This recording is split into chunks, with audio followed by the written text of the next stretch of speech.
Olá, aqui é a Keila e aqui teremos uma continuação à nossa minissérie sobre processos BIM, onde comentaremos aqui sobre boas práticas, confecção de cadernos de modelagem e padrões que a gente acaba utilizando em projetos BIM.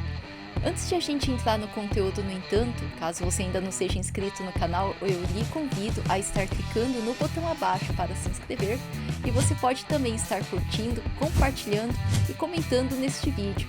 Semanalmente eu tento trazer aqui para o canal ao menos um vídeo como este para você. Vamos lá! Primeiro, com relação ao sistema de gerenciamento de classificação para auxiliar a organização dos processos da arquitetura, engenharia e construção, na parte de projetos BIM, foram criados sistemas de classificação da informação da edificação. A importância de um sistema de classificação em BIM é que todos os objetos de um edifício se vinculem de modo a facilitar a interoperabilidade. Daí o que é um gerenciamento, então, de classificação? É uma estratégia para classificar o ambiente construído. Existem vários sistemas de gerenciamento de classificação usados em todo o mundo. Os mais comuns no mundo todo é o Master Format, o Uniformat, o Uniclass e o Omniclass. Essas imagens e as classificações que eu vou estar mostrando aqui é principalmente de um manual gratuito, uma espécie de e-book da Autodesk, que é o Classification System and Their Use in Autodesk Revit, que seria a classificação de sistemas e seus usos dentro do Autodesk Revit, gerenciando o I do BIM. É um manual de 2017, que ele fica disponível gratuitamente para download. Se você quiser digitar exatamente essas palavras no Google, você encontra ele também. Dando sequência, como os sistemas de classificação são usados? É que cada uma das três partes interessadas típicas do projeto tem objetivos diferentes para a classificação. Os proprietários usam classificações para organizar dados para instalações e ativos de gerenciamento, planejamento, de desenvolvimento e estimativas de custos. Já os empreiteiros usam essas classificações para gerenciamento de construção, programação e estimativas de custo. Já arquitetos e engenheiros usam esse sistema de classificação para gerar o projeto e principalmente essas especificações do projeto. Começando então aqui a classificação, onde é que a gente usa ele dentro das nossas ferramentas que a gente acaba utilizando para realizar projetos BIM. Dentro do Revit existe o BIM Interoperability Tools, que inclusive permite você realizar o Model Checker, que avalia a integridade do seu modelo, mas também esse BIM Interoperability Tools, ele te permite fazer o setup de classificação já diretamente dentro da modelagem realizada dentro do Revit, onde ali você tem o Uniclass, o Omniclass, o Uniformat e vários outros formatos que você pode sair utilizando para classificar a modelagem que você realiza dentro do Revit. Agora, outra possibilidade seria dentro do Navisworks.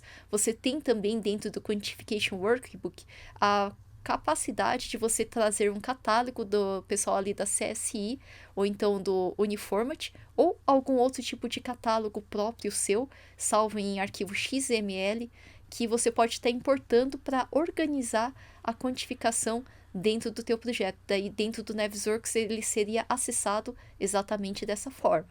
Agora, indo um pouquinho mais a fundo, então começando aqui pelo Master Format, uma das possibilidades que o pessoal utiliza para classificar informações da construção dentro do seu projeto BIM. O Master Format ele foi criado pelo Instituto de Especificações da Construção, CSI, Construction Specification Institute, e Construção de Especificações do Canadá, que seria o CSC, Construction Specifications Canada, que constitui um padrão para organizar especificações e informações escritas para projetos de construção comercial e institucional nos Estados Unidos e Canadá. Ele também é referido como o sistema decimal Dewey. Daí, após a Segunda Guerra Mundial, as especificações de construção civil começaram a se expandir à medida que mais materiais avançados e escolhas foram disponibilizados.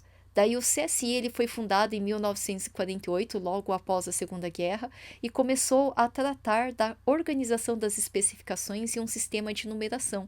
Em 1963, publicaram um formato para especificações de construção com 16 divisões principais de trabalho. Daí, uma publicação de 1975 do CSI usou o termo Master Format. E em novembro de 2004, o Master Format expandiu de 16 divisões para 50 divisões, sendo que cada divisão é subdividida em várias seções, refletindo inovações na indústria da construção e sua expansão. E atualizações foram publicadas depois em 2010, 2012, 2014, 2016. Daí eu coloquei aqui a imagem do Master Format, quando ele ganhou 50 classificações diferentes na versão 2004, e a última que foi publicada deles, que é a de 2016. Prosseguindo, o Uniformat é um padrão para classificar especificações de construção, estimativa de custos e análise de custo nos Estados Unidos e Canadá para principais componentes comuns à maioria dos edifícios. É amplamente aceito como um padrão ASTM, ASTM de American Society for Testing and Materials, que seria um pouquinho parecido com o Inmetro brasileiro, só que ali dos Estados Unidos.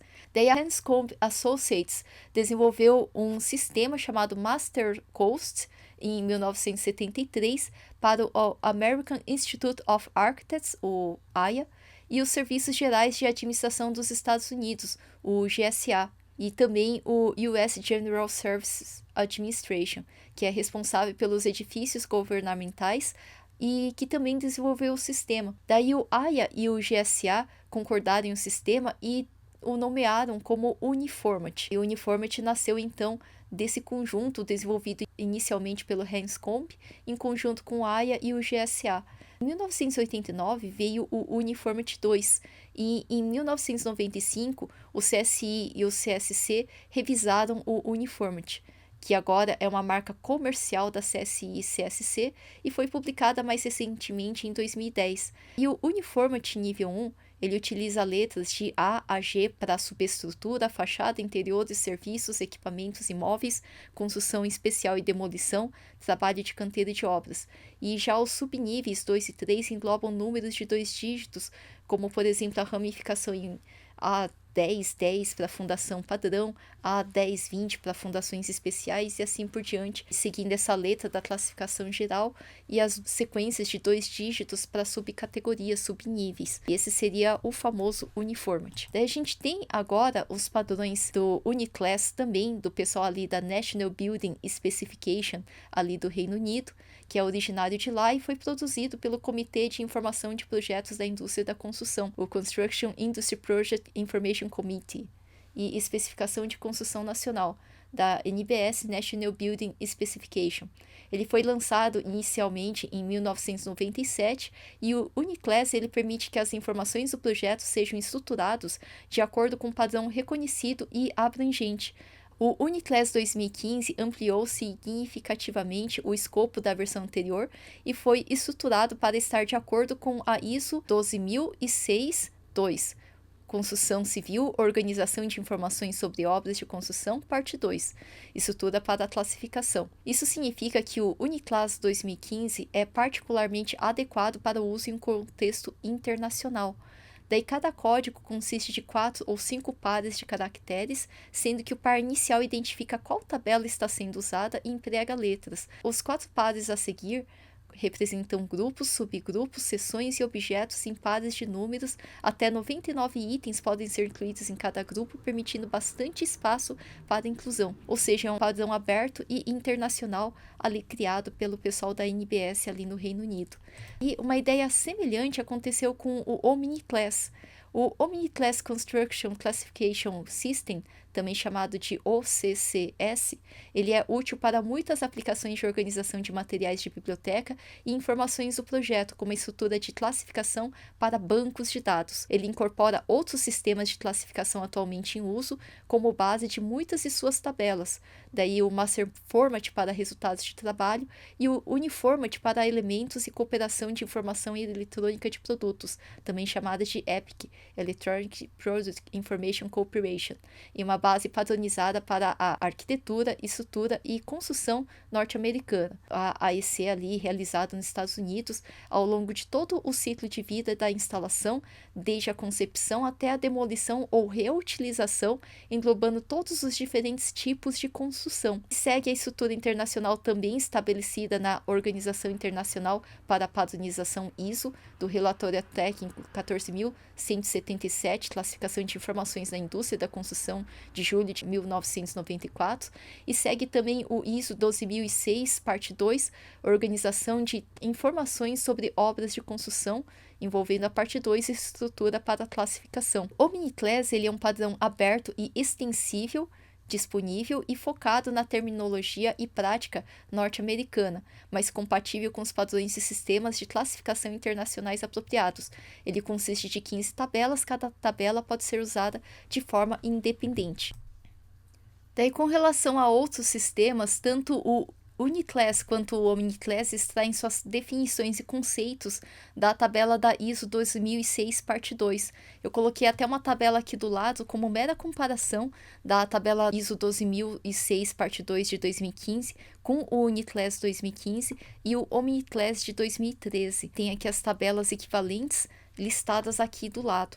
Além da aplicação da ISO 12006, parte 2 do Uniclass orientada a objetos e estrutura padronizada, essa mesma ISO 12006, parte 2, ela foi adotada pelos membros do ICIS e são seguidos por grupos em vários países que estão desenvolvendo padrões de classificação semelhantes, como, por exemplo, a Noruega, a Holanda, Reino Unido e outros países da Europa, em conjunto com os países nórdicos da Aliança Internacional para a Interoperabilidade, IAI, International Alliance for Interoperability.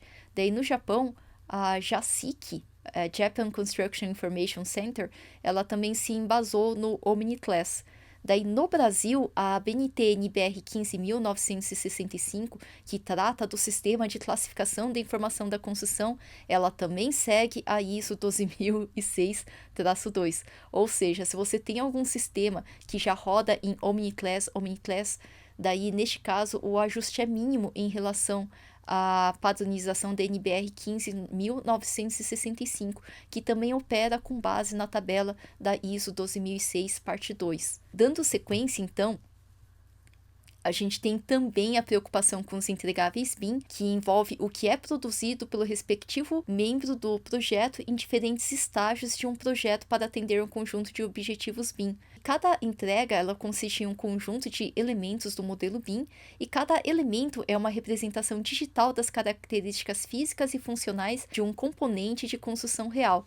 Esses entregáveis BIM abrangem também um conjunto de representações geométricas e atributos não geométricos que podem ser aumentados em relação ao detalhamento à medida que o projeto avança e busca abordar o esforço adicional que provavelmente será despendido antecipadamente para construir um modelo BIM rico em informações ou para realizar outros serviços BIM de valor agregado para o projeto. Essa denominação e essa imagem é do BIM Guide de Singapura, da versão 2, desenvolvida em 2013, que eles têm também um desenvolvimento ali, o pessoal da BCA, da Building and Construction Authority, ali de Singapura, o pessoal tem ali um desenvolvimento bastante interessante e que, em comparação àquilo que é realizado no restante do mundo, é uma determinação muito mais determinística e menos subjetiva em relação àquilo que é desenvolvido no restante do mundo. Então, o pessoal de lá utiliza bastante tabelas e bastante denominações diretas, objetivas, e que dão menos margem à interpretação. É um BIM Guide bastante interessante, inclusive em outros setores que envolvem a racionalização e a parte de consultibilidade. Do pessoal ali de Singapura, tem aqui a determinação do que envolve o conceito de processos BIM, tanto da modelagem como em relação à colaboração.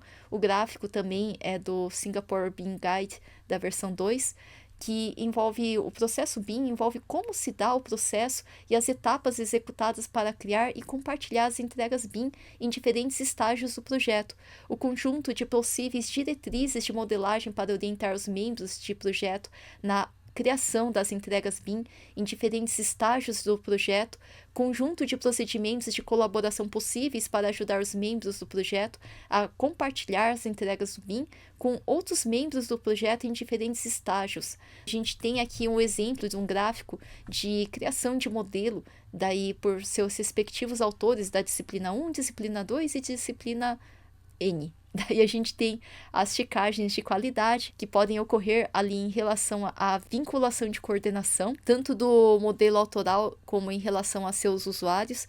E dessa forma a gente tem tanto o modelo que ele é constrito, congelado, e aquele que ele é liberado, ele é aberto. A gente tem a coordenação e a validação dentre eles para os usuários desses modelos, e também todo o seu histórico de desenvolvimento, abrangendo aí todos os processos BIM. A gente tem aqui outras denominações aqui do BIM Guide ali do pessoal de Singapura, que envolve os BIM Professionals, o BIM Manager, o BIM Coordinator, que envolve quem são os novos profissionais típicos conhecidos como gerente e coordenador BIM, responsáveis pela definição, gerenciamento e conclusão do plano de execução do BIM, que seria o BEP, e o uso do BIM pode ser incorporado ao projeto como parte do escopo de serviços sob o contrato. O plano de execução BIM, que também é chamado de BEP, PXP, PXP, BDP, PPB e assim por diante no mundo todo, né, o plano de execução BIM, ele descreve a visão geral em conjunto aos detalhes de implementação para que seja seguido pela equipe do projeto. É definido no início do projeto e quando novos membros do projeto são nomeados, prevê acomodar a sua participação.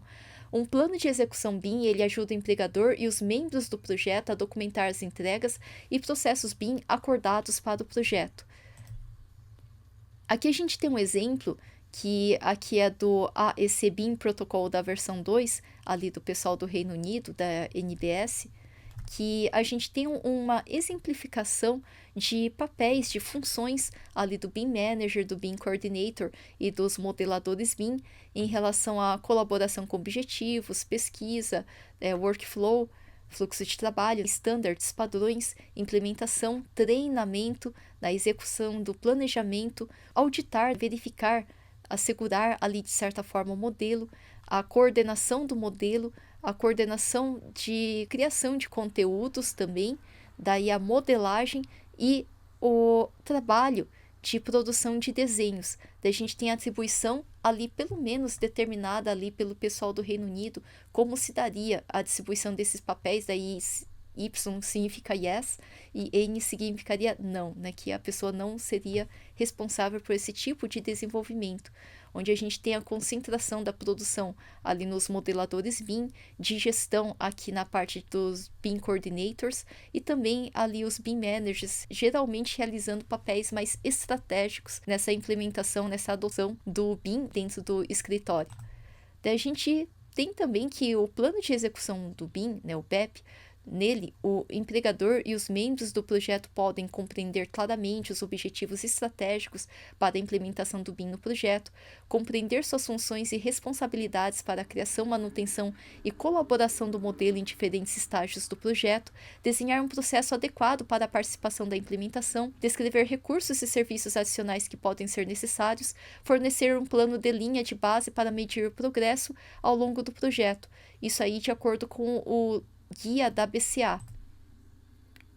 Também, de acordo com o guia da BCA de Singapura, o conteúdo de um plano de execução BIM inclui informações do projeto, objetivo e usos do BIM, as funções, equipe e competência de cada membro do projeto, processo e estratégia de BIM, protocolo de troca de BIM e formatos de envio, requisito de dados BIM, procedimentos e métodos de colaboração para trabalhar com modelos compartilhados, controle de qualidade, infraestrutura de tecnologia e software.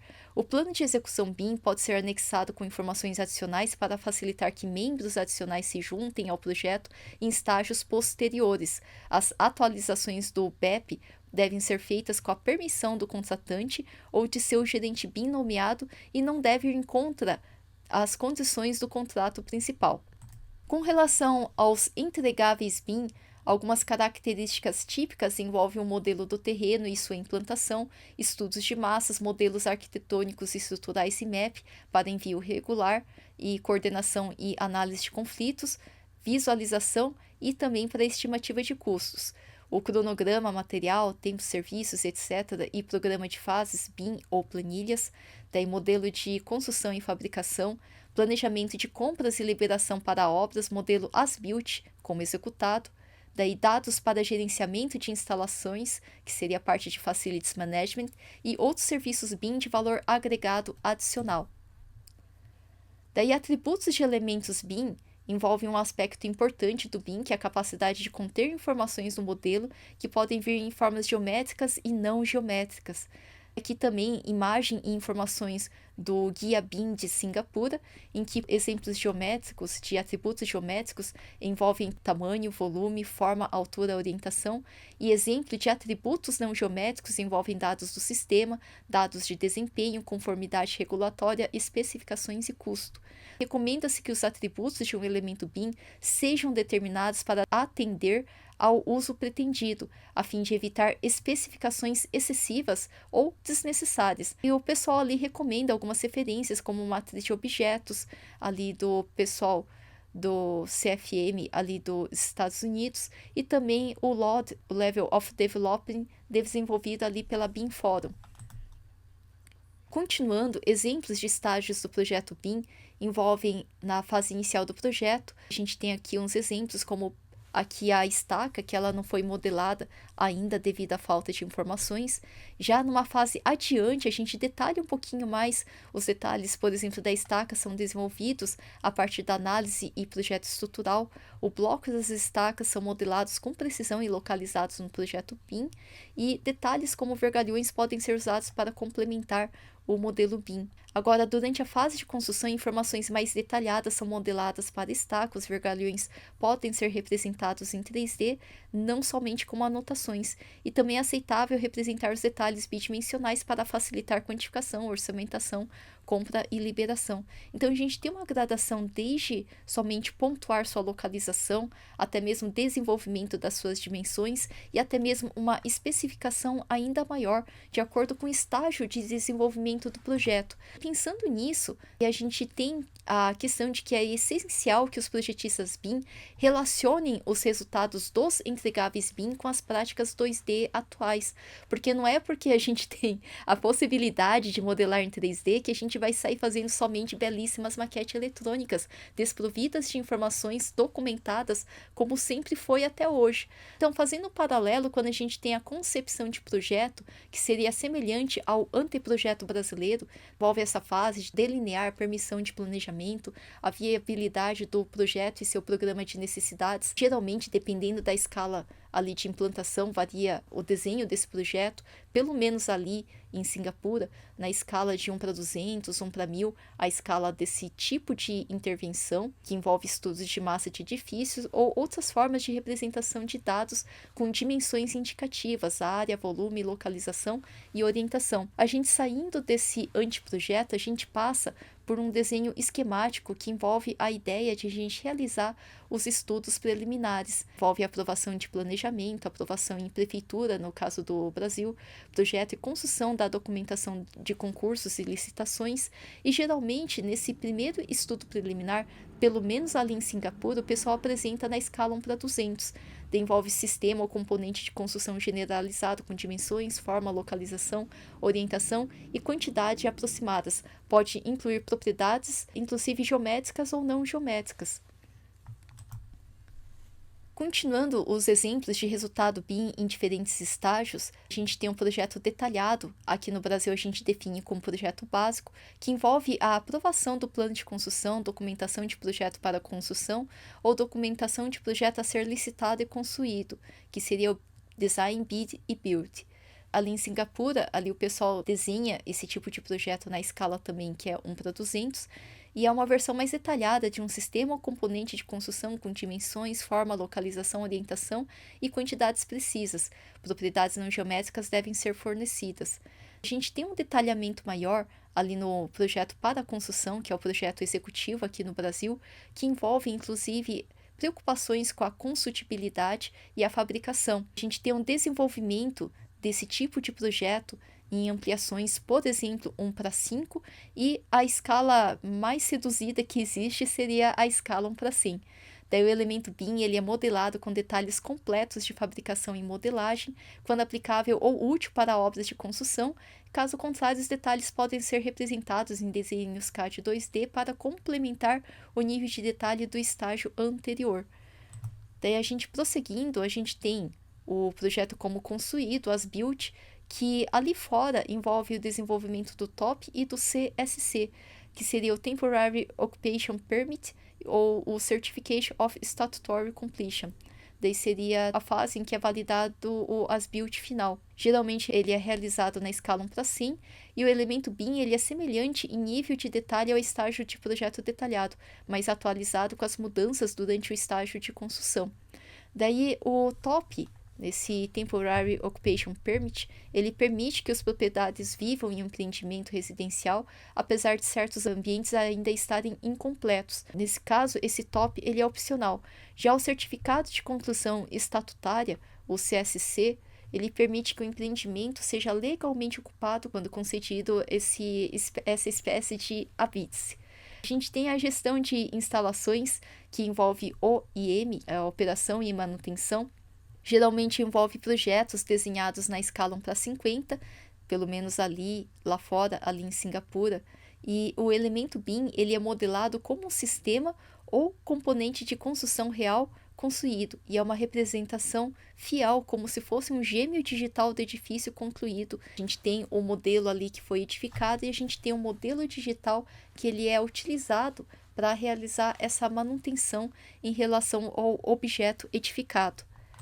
A gente tem, então, aqui uma outra tabela de exemplo de colaboração, um mapa de colaboração BIM. Esse aí é do pessoal ali de Singapura também.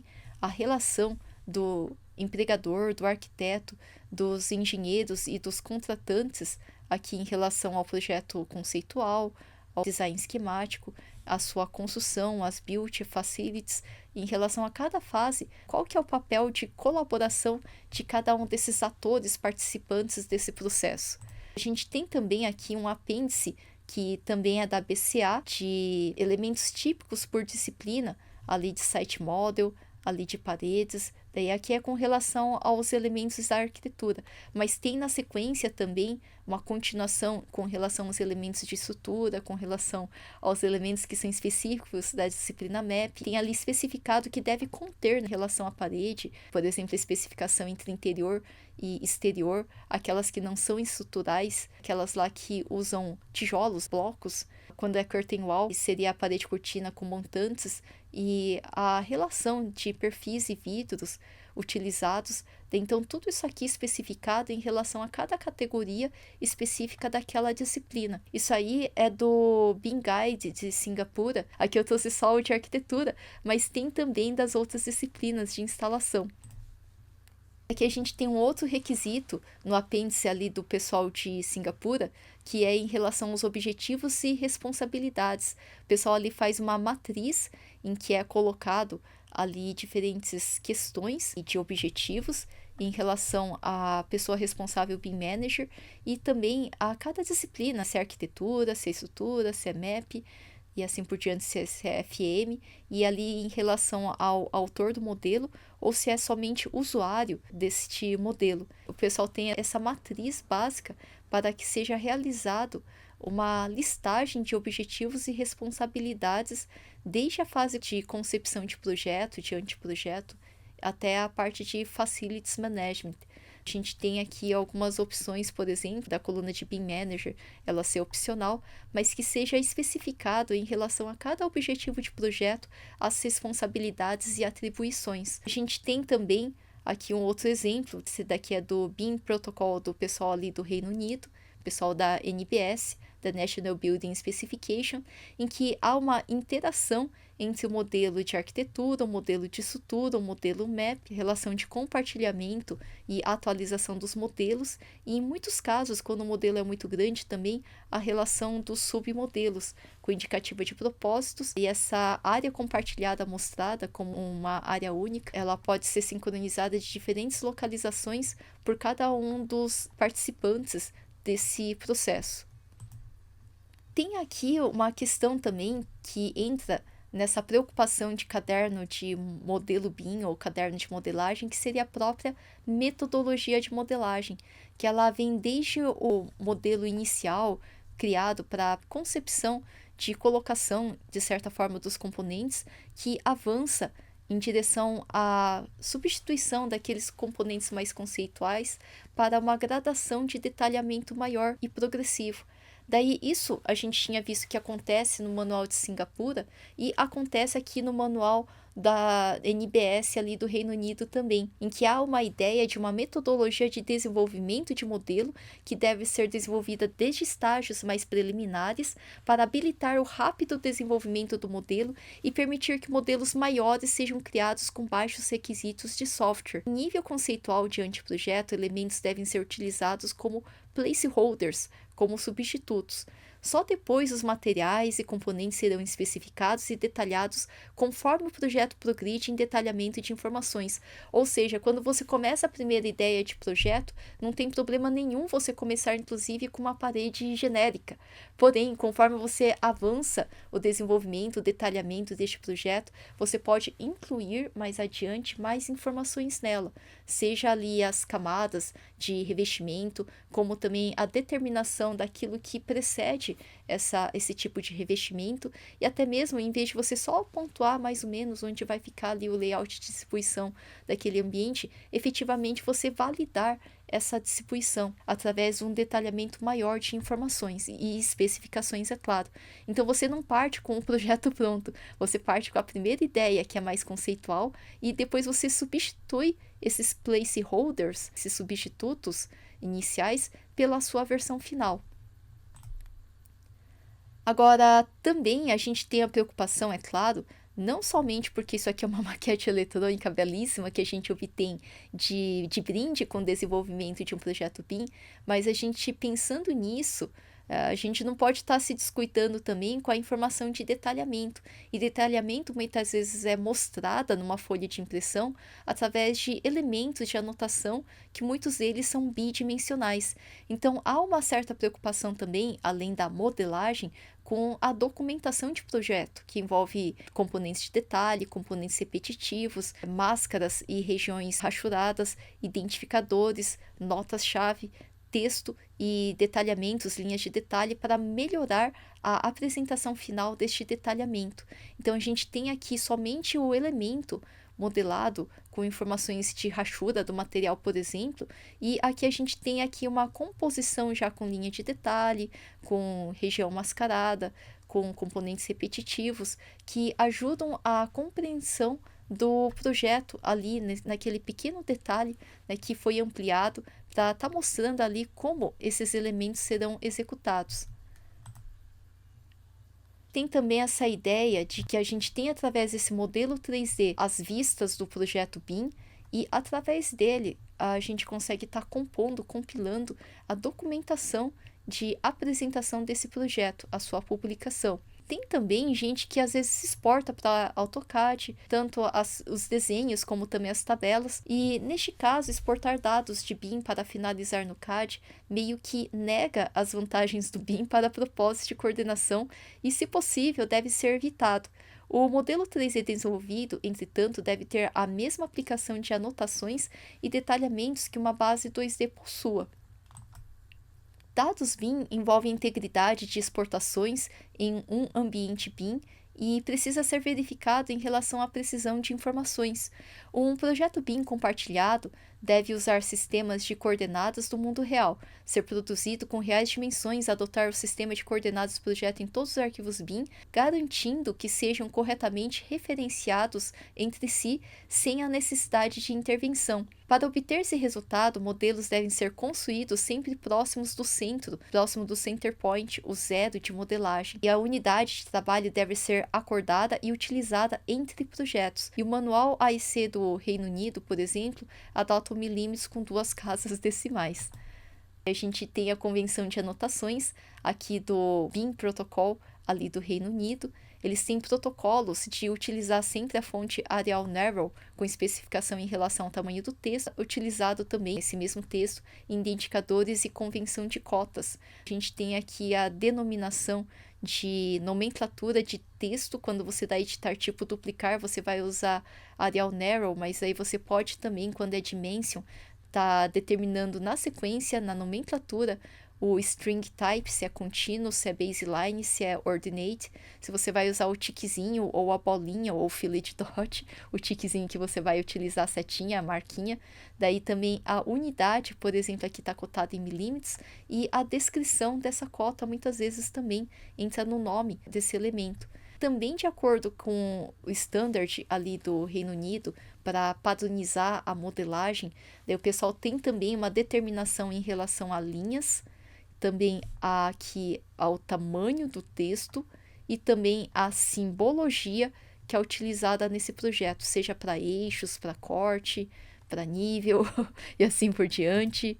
Daí a gente tem também convenção para rachura, inclusive uma diferença aqui de quais que são as rachuras permitidas para drafting, para desenho, e aquelas rachuras que são permitidas para modelo. E o pessoal adota essas aqui. Tem convenção também de linhas, tanto de pattern de linha, inclusive a denominação ali de espaço, se é dash, se é dot, daí se é space, e também de line style, né, que seria o estilo de linha, para cada tipo de linha que você pode sair utilizando dentro do projeto, ali aprovado de acordo com os standards de padrão de modelagem para Revit do pessoal do Reino Unido. Esse caderno de modelagem do Reino Unido adota também uma convenção de espessuras de linha, inclusive seguindo as linhas ISO. Lembrar que a ISO, apesar de ser internacional, foi criada e consolidada por esses países falantes de língua inglesa que adotam os pés e polegadas, não o sistema do SI, que seria aquilo que a gente adota aqui no Brasil. Por isso que, por exemplo, aqui no Brasil, a gente, se for adotar igual o ISO, vai ser 0,13, 0,18, 0,25, esses valores quebrados de espessuras de linha, que o pessoal acaba adotando aqui no Brasil. Se fosse no AutoCAD, o pessoal faria o 1, seria ponto 1, o 2 seria ponto 2, o 3 seria ponto 3, aqui não para 100, o 4 seria ponto 4, o 5 seria ponto 5, e o 6 seria o ponto 6, e assim por diante. A gente teria aqui a gradação de espessuras de linha. Do pessoal ali do Reino Unido, o pessoal adota esses valores, as espessuras ISO, padronizadas ali pela ISO, que se fosse converter em sistema SI, é claro que os valorzinhos menorzinhos aqui ficariam com unidades quebradas. Agora, dando sequência, a gente tem os estilos de objeto ali no caderno do pessoal do Reino Unido, tem exatamente cada categoria de modelagem BIM, qual que é a espessura de linha, e o pessoal deixa em branco qual que vai ser o nome do layer e a cor do layer, se você for exportar, criar um padrão de exportação CAD, inclusive. Tanto aqui para as categorias de objetos de anotação, como objetos modelados também. Daí mesma coisa, com diferença que quando é objeto modelado, muitas vezes ele tem a representação quando a gente vê o objeto inteiro e quando a gente vê ele cortado. Por exemplo, quando a gente vê a planta, numa planta a gente vê a parede cortada, geralmente 1,5 m olhando em direção ao piso, e quando a gente entra na vista 3D ou na fachada, a gente veria a parede inteira, a superfície dela. Então a gente tem aqui diferenças de espessura, às vezes, quando a gente vê ela projetada e quando a gente vê aquela categoria cortada. Daí tem aqui a cor da linha e o line pattern também se aplicável. E na sequência também o padrão CAD, o layer e a cor do layer, para estar escrevendo essa padronização de exportação. E seguindo aqui o estilo de objeto, outro ponto igualmente importante seriam modelos de vista, view templates que organizam o projeto. Tem ali no caderno de modelagem de Revit do pessoal do Reino Unido, tanto ali para, por exemplo, de arquitetura, planta de arquitetura, de forro de arquitetura, de cortes de arquitetura, como é que deve ser configurado, e assim por diante, até mesmo para detalhamento, para plantas de estrutura, e também o que deve estar contido em modelos de vista de diferentes disciplinas de entrega. Daí, fora isso, também, pessoal, tem uma denominação de filtros de vista que podem ser seguidos, também a gente tem de abreviaturas e atalhos de teclado que a equipe de modelagem pode sair utilizando. Inclusive ali o pessoal até adota alguns que o pessoal põe estrelinha para que seja utilizado com a primeira letra, o primeiro caractere, seguido de barra de espaço. Por exemplo, o W e barra de espaço, para você fazer WA de fazer wall, por exemplo. Isso daí o pessoal configura justamente para causar menos estranheza e maior familiaridade, inclusive, para o pessoal que está migrando, por exemplo, do AutoCAD para o Revit. A gente tem abreviaturas que o pessoal adota ali no Reino Unido, no caderno de modelagem deles, pelo menos, para denominação de código de categoria. Quando é Air, seria Air Terminal, por exemplo. Quando é Floor, seria FLR. O pessoal tem essas nomenclaturas. Aqui no Brasil, a Asvia criou algo parecido, Alve de alvenaria, por exemplo. E é algo bastante semelhante. A gente tem aqui também até mesmo restrições em relação à nomenclatura do projeto. A gente tem até mesmo exemplos aqui que primeiro entra o código abreviado do projeto, o código originador com caracteres que identificam a parte interessada de origem do projeto. A gente tem a zona que identifica qual edifício, área, fase. A gente tem o nível, se houver, a gente usa 2 caracteres para, por exemplo, definir que é o pavimento 1, daí seria pavimento 01. Daí a gente tem aqui o type, que seria o tipo recomendado com 2 caracteres, a função e também a descrição. Tem também até mesmo a codificação de nome, que é recomendada. Tem aqui uma listinha, de acordo com o BIM Protocol ali do Reino Unido, e até mesmo de organização de pastas. Tem essa estrutura e aqui uma descrição do lado do que seria exatamente essa pasta. Isso aí do BIM Protocol ali do Reino Unido. O escopo do AEC-UK, né, o BIM Standard para o Autodesk Revit ali do Reino Unido, os objetivos desse caderno de modelagem de Revit ali do pessoal do Reino Unido, pessoal da NBS, envolve os objetivos de maximizar a eficiência da produção por meio da adoção de uma abordagem coordenada e consistente para trabalhar em BIM, definir os padrões, configurações e melhores práticas que garantem a entrega de saída de desenho de alta qualidade e uniformidade em todo o projeto, garantir que os arquivos BIM digitais sejam estruturados corretamente para permitir o acompanhamento eficiente de dados, enquanto se trabalha em um ambiente colaborativo entre equipes multidisciplinares, tanto internamente quanto em ambientes BIM externos. Eu trouxe aqui um checklist de template de Revit Architecture. Eu trouxe diretamente do site da Autodesk, knowledge.autodesk.com. A única coisa que lá está em inglês e eu trouxe aqui em português, mas que seria muito semelhante também para desenvolvimento de template de outras disciplinas, como por exemplo a de estrutura e também da parte map, porque o começo vai ser bem igual, né? Fazer as folhas de desenho, folha de impressão, a folha de impressão, o estilo de linha, peso de linha, pattern de linha, né? Padrão de linha, estilos de texto, estilo de cotas, né? De dimensão, blocos também de título e tipos de parede. Quando entra nessa parte de tipo de parede, de telhado, de piso, aliás, de forro aqui, ou de teto, né? Piso, parede, teto, revestimento, às vezes o pessoal define dessa forma, e a organização do navegador. Daí, quando entra nessa parte que é específico de família de arquitetura, seria só substituir para as famílias de sistema que são específicas de uma outra disciplina da construção, né? Por exemplo, as lajes, as vigas, os pilares. Daí a gente tem na sequência parâmetros, daí as famílias de porta, de janela, você substituiria para a família MAP, por exemplo, peça hidrossanitária específica daquela disciplina, mas esse mesmo roteiro de template, que inclusive continua nessa página seguinte, você pode até mesmo pausar o vídeo ou voltar um pouquinho para ler, seria o que é recomendado para você realizar um checklist de template. Isso daqui exclusivamente, especificamente ali da Autodesk, inclusive não fui eu que inventei, mas que você pode estar incluindo de certa forma para a criação e manutenção do template que é adotado por você e o restante da tua equipe. Essa é a bibliografia que eu utilizei aqui para os materiais que eu estava mostrando aqui. Você pode conferir eles então na íntegra e se aprofundar um pouquinho mais. Espero que você tenha curtido o material de hoje. Caso você tenha alguma recomendação ou contribuição, você pode estar comentando abaixo também. Nos vemos na próxima então.